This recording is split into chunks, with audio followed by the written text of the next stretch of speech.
Ya. Ya, alhamdulillah. Dan kita harapkan memang ini situasi saat ini sudah semakin membaik dan tentunya jangan sampai abai dengan protokol kesehatan ya Pak Ari ya. Betul, alhamdulillah. Ya. Pak Ari, melihat situasi saat ini bagaimana Anda juga mencermati eh, kita harus membatasi ini ya situasi atau keluar masuk masyarakat luar untuk masuk ke Indonesia. Bagaimana pandangan Anda sejauh ini Pak Ari? Ya, terus terang itu apa yang disampaikan oleh Pak Menteri itu adalah masukan kita. Kebetulan saya bergabung di dalam tim pakar. Jadi ketika kita lihat bahwa terjadi eskalasi peningkatan kasus, saya bilang, dan kemudian juga kita mendapat informasi ada eksodus dari warga negara India untuk eh, tinggal di Indonesia, maka kita langsung sampaikan bahwa ini tentu suatu kondisi yang eh, akan membawa dampak buat Indonesia ya. Akhirnya ya kita sampaikan ya yang terbaik adalah ya kita tutup sementara begitu, dan alhamdulillah respon pemerintah begitu cepat sehingga kita melakukan upaya-upaya tersebut. Ini kan sama ketika kasus ini pertama kali datang kan itu kita dalam tanda petik agak terlambat. Jadi sebenarnya di saat itu pun kita udah langsung tutup border-border kita, terutama untuk warga negara China atau warga negara Indonesia yang berasal dari China untuk dilakukan isolasi. Jadi prinsipnya adalah ya itu tadi ya, bahwa artinya memang saat ini situasi kondisi kondusif ya, pemerintah khususnya Kementerian Kesehatan ini juga cukup membuka komunikasi yang baik dengan kita ya, untuk hal-hal yang terbaik buat bangsa ini. Iya, terkait dengan varian baru virus corona yang dari di India nih banyak beredar kabar juga katanya tidak mudah untuk dideteksi. Apakah benar seperti itu, Pak Dr. Hari? Iya, jadi terus terang saja memang ada beberapa informasi ya sehubungan hal tersebut. Tapi sebenarnya sejatinya yang utama itu adalah kenapa kok kasus begitu meningkat di Hmm. India itu adalah karena euforia ya, yang saya bilang euforia. Euforia kenapa? Karena sebagian mereka sudah divaksin, kemudian juga memang kasusnya turun drastis, yang dulunya 100.000 per hari kemudian turun sampai di bawah 10.000 begitu. Akhirnya masyarakat abai, dan kemudian juga di sana kan ada proses untuk pemilihan presiden dan pemilihan lain dan juga sama seperti kita sebagai suatu negara demokrasi, mereka juga melakukan kampanye-kampanye secara terbuka begitu, dan kemudian juga ada beberapa rangkaian keagamaan, misalnya mandi bersama di Sungai Gangga, ini juga memperburuk keadaan. Jadi sekali lagi ada beberapa momen-momen sehingga mereka abai, dan di satu sisi ada memang hal yang juga ditemukan, yaitu adanya mutasi baru yang terjadi di India ini, di mana mutasi ini terjadi adalah pertama itu tadi betul ya, bahwa itu memang ada yang tidak bisa deteksi dengan primer yang ada, artinya saat ini misalnya ada satu, kemudian yang kedua adalah eh,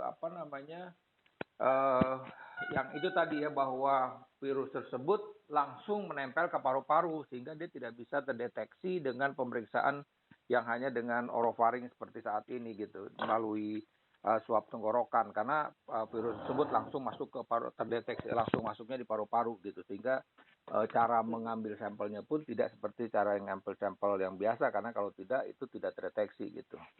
Mhm. Pelajaran apa yang harusnya kita pelajari juga khususnya untuk Indonesia? Karena kita juga tahu mayoritas kita kan mayoritas umat beragama dan khususnya memang ibadah puasa. Tentu juga jangan sampai ini jadi euforia juga. Mengingat juga ada euforia vaksin, bagaimana juga di Indonesia? Apakah memang benar adanya kita ada mengarah ke euforia vaksin ini, Pak Ari? Iya, kita mesti lihatlah ya, bahwa dalam 3 minggu ini terjadi peningkatan tren kasus di Jakarta, Hmm. ya kan? Itu terutama ditemukan di klaster-klaster perkantoran, di mana sebagian besar dari mereka sudah dilakukan vaksin. Itu satu hal, itu memang salah satu hipotesa kenapa jadi peningkatan. Jadi ada euforia tadi.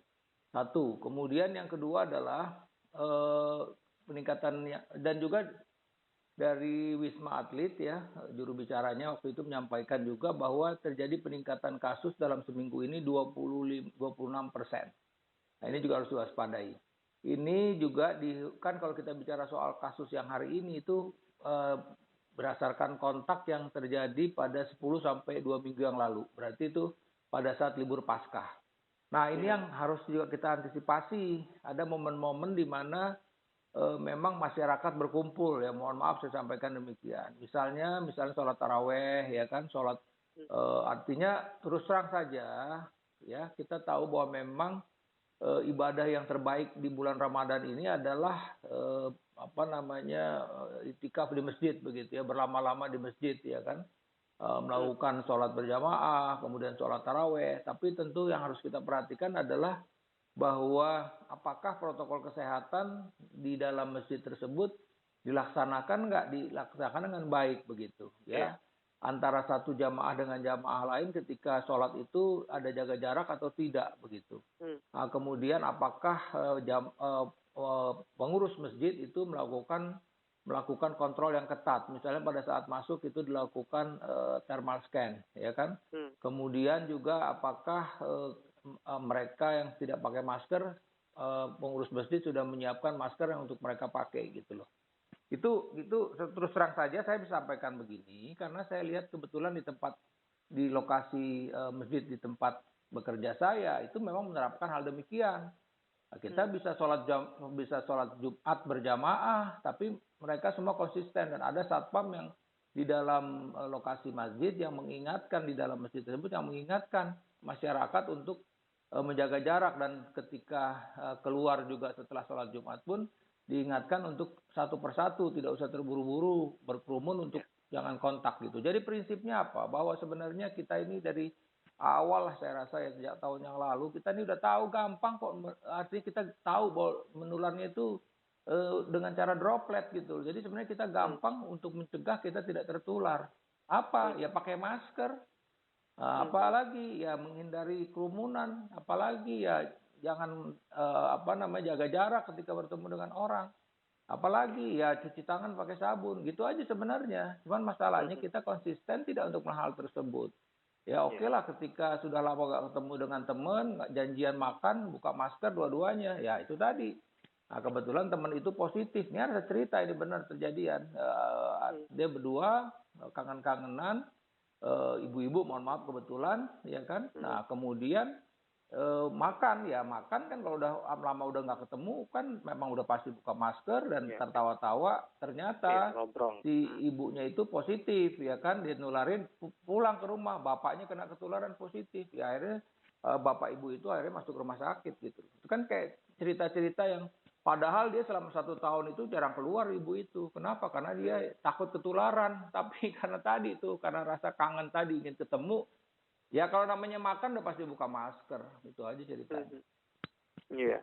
Tapi kalau singkatnya mungkin Pak Ari, apa yang harus dilakukan oleh masyarakat, khususnya semuanya lah ya, semua pihak dalam hal ini, agar kita semua sama-sama menjaga. Apa yang bisa disampaikan kepada masyarakat Pak Ari? Ya pertama begini, memang ini nggak bisa kita semua mesti sama-sama. Pertama tadi ya, kami tentu ini tugas saya sebagai dokter, sebagai akademisi, dan kebetulan juga memang bergabung di tim pakar Satgas ini, ya tugas saya mengingatkan ini. Terima kasih El Sinta memfasilitasi saya untuk bisa bicara dengan masyarakat bahwa pandemi ini belum selesai dan kita bisa mengatasi kondisi ini dengan tadi itu ya, dengan 3M tadi. Dan satu lagi, kalau memang Anda mempunyai kesempatan untuk divaksin, silakan aja untuk ikut vaksin. Walaupun terus terang saja ketika divaksin 2 kali pun juga bukan berarti kita terbebas dari virus itu, tapi kalau kita sudah divaksin, kita paling tidak akan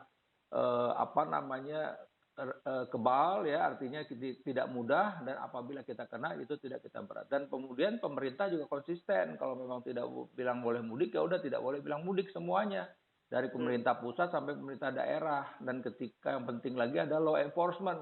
Ya saya setuju itu, tiap malam Satpol PP DKI Jaya melakukan razia-razia di tempat-tempat yang diduga ada hiburan-hiburan orang berkumpul. Itu aja terus yang harus dilakukan. Kalau itu dilakukan konsisten, akhirnya masyarakat akan membawa manfaatnya, yaitu jumlah kasus kita akan menurun. Terus terang Jakarta sekarang sudah dalam waspadaan karena dalam seminggu terakhir terjadi peningkatan kasus 25%. Kalau ini kita tidak waspada, lebih kurang kita juga akan terjadi seperti India gitu. Jadi tapi saya sih optimis, masyarakat Indonesia ini adalah masyarakat yang disiplin, masyarakat taat beribadah, tahu bagaimana yang terbaik dan tahu bagaimana untuk kebaikan bangsa dan negara ini. Itu Mas, terima kasih. Baik, terima kasih Pak Ari Alsyam atas waktunya Pak. Salam sehat selalu untuk Anda Pak. Terima kasih. Assalamualaikum warahmatullahi wabarakatuh. Waalaikumsalam warahmatullahi wabarakatuh.